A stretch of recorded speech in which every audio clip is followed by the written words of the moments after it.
Ladies and gentlemen, people who still find themselves breathing and perceiving, welcome once again to The Witching Hour with Crent Stevenson. Thank you for joining me. I'm Crent Stevenson. My guest today, I am deeply honored, is returning into the presence of we mere mortals. It is David Blackburn. Hi, how's it going? This is I'm representing the crowd out there. Feeling the applause for you. I hear it. Trust me. Lovely. Minute I wake up, minute I go to sleep. Exactly. So do sleep? There's been rumors out there that you actually had trained yourself to not. Well, you know, if the shoe fits, put it on. Sometimes I get tired. Maybe it's at 6 p.m. Maybe it's at 6 a.m. Oof. I find some place to rest my head and continue the nightmares that I call creativity.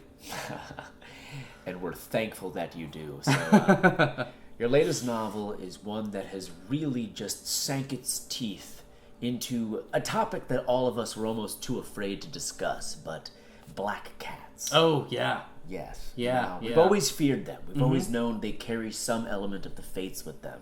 But a black cat crosses your path. You too have been cursed. Mm-hmm. Now you're actually going to tell us why that is. That is true. I did extensive research while looking up to write for my novel, Pie and Pie Out. What was that one?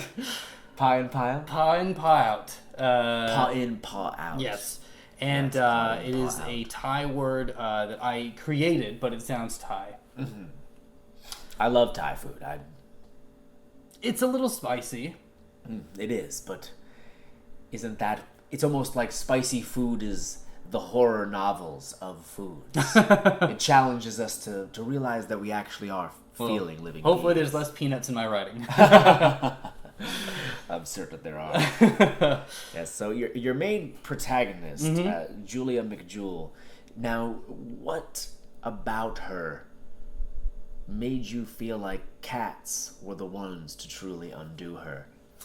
I collect inspiration from all over. I'm sort of just gleaning like a French farmer everywhere I go. Yes, of course. And there was this girl who I saw walking down the street in the neighborhood I live, Burbank, and she was hopping after a cat.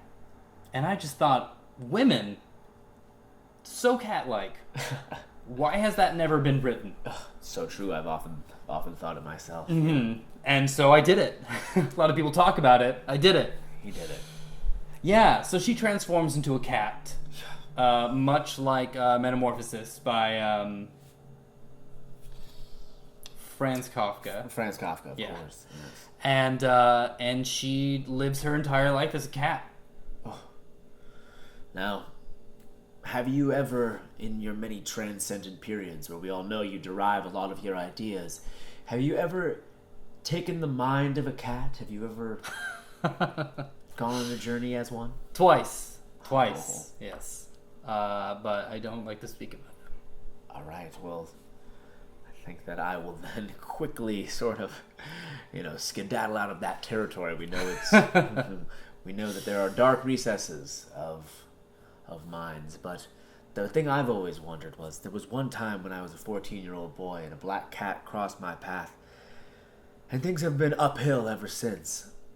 But maybe it's actually just been one big leading up to a cliff, the eternal downhill. And this novel really, really made me feel that maybe that is a good thing. Maybe that truly the darkness in us all is what we should aspire to find. Is that what you were trying to tell us in Paw In, Paw Out? Just for the readers out there, it is Paw In, Paw Out. When I was originally writing the novel, the thought that I was really kind of running with was, geez, female protagonists seem to be pretty popular right now. They are, certainly. So, with this, Hunger Games. Exactly. So that was the main inspiration for the novel. The Hunger Games? Not that specifically, just looking okay. at the summer blockbusters and kind of seeing the trend of YA and just kind of wanting to dominate it. Yes, as you continue to do. Thank you. You have knocked the cheese parade off of the charts. We thought that was going to hold the #1 spot for an age. Well, a story about a family who cuts coupons, I guess, is not what America wants to read anymore. Oh, no. I mean, please, fake it till you make it. Let's get out of this recession Or together. just don't make it. If you're not good, don't make it. Certainly. Well, everybody out there, be certain to pick up before they are all gone. Paw in, paw out. Any last things you'd like to tell our readers about this particular book before we all set ourselves into a bat-like state and descend back into our consciousness? I guess if I were to say one thing, it would be to the readers out there, the government does have a way to trace IPs, which is your internet address, and they will find you if you are a pirate. So stop pirating novels. Yeah. It's killing the industry. People work really hard to write these books. It's a thankless job. You certainly don't thank us, and you certainly don't thank us when you pirate our books. No, absolutely they do not. All they do is become pirates themselves, and pirates mostly ended up in bad situations, hanged, imprisoned forever. Don't let that happen to you. But anyway, I want to thank you, Mr. Blackburn, for returning after all these years, and I want to thank you out there for being daring enough to stare into the endless whispers of time that is The Witching Hour with Crent Stevenson. Thank you so much. And I will see you when the moon sets.